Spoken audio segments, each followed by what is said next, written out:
सामने वाले भैया अनु जी होली गीत के फरमाइश बा ध्यान दे। अच्छा तो होली गीत की फरमाइश बा तो आगे भगवाने से स्टार्ट कर जी चाचा कोनो दिक्कत नहीं खेनु ना तो उहो सुना दो जी कि सखी बुढ़ावा बाबा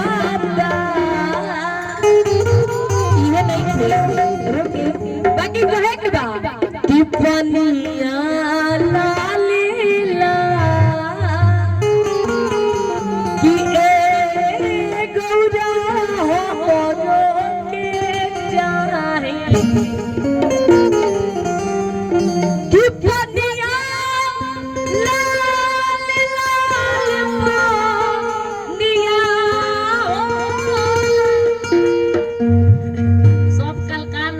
हमार तो अगर 15 दिन होता तो यहाँ की छक्का 20 दिन मार देता आई एक बार तनी म्यूजिशियन भैया खातिर ताली बजा दीजिए आप लोग ताली बजाओ तो ताली बजाएंगे तब अपनी पूछते ताली बजाएंगे आप लोग क्या बात है ताली में तो धम बाबा की छुपावत है लोग आई कहे तो का हो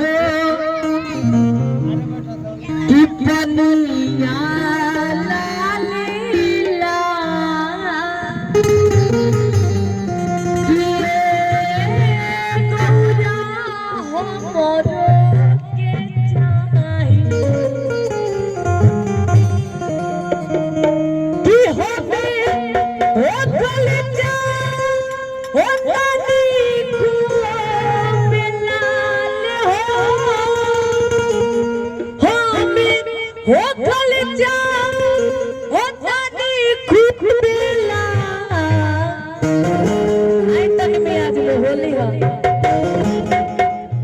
अबीर उम्र मंगा देगा ए गौरा हमारो के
डिस्क ब्रेक।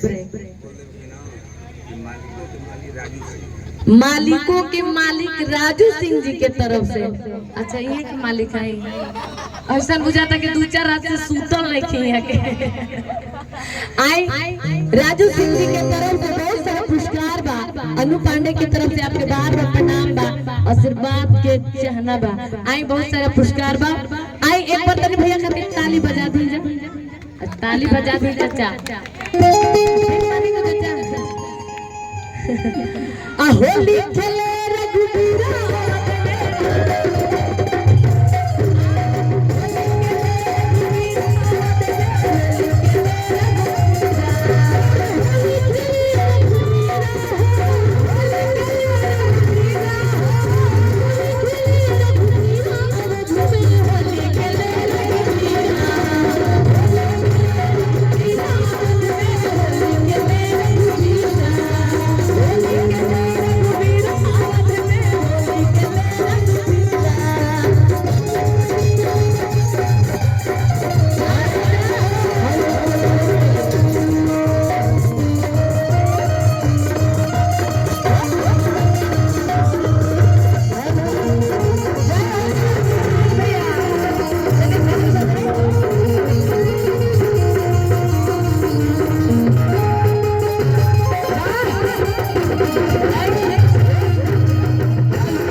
मैं कह दे सती पंडित।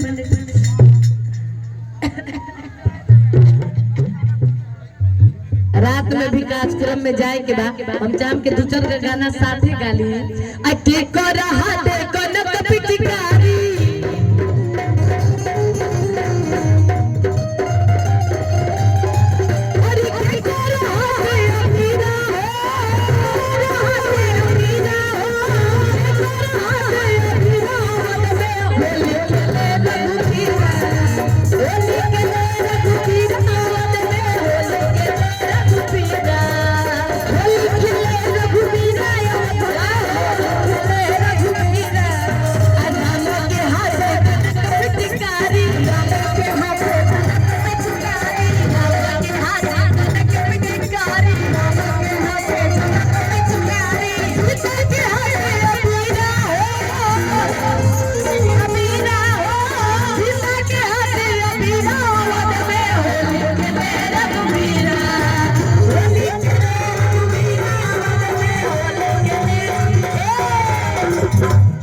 अब एक रोला बोले।